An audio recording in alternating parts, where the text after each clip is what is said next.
Indarkeria matxista pertsona guztiei dagokien arazoa da, salbuespenik gabe. Gaur aurkezten dugun labirinto hau sentsibilizazio jarduera bat da.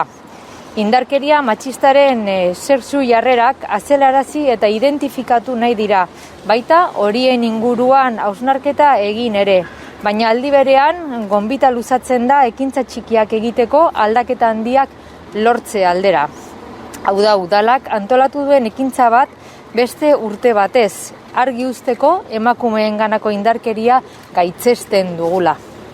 Herritarrak animatu nahi ditugu emakumeenganako indarkeria gaitzestera eta antolatutako jardueretan parte hartzera.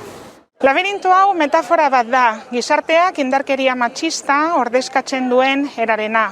Aterako zara? Garrantzitsua da ulertzea indarkeria matxistatik ateratzeko jarrera eta pribilegio asko aldatu behar ditugula. Indarkeria emakumeen eta gizonen desberdintasunean oinarritzen baita. Labirintoak eguneroko jarrerei eta pribilegioei buruzko hainbat galderaren bitartez gizonak interpelatzen ditu, baita emakumeekin dituzten harremei buruz ere.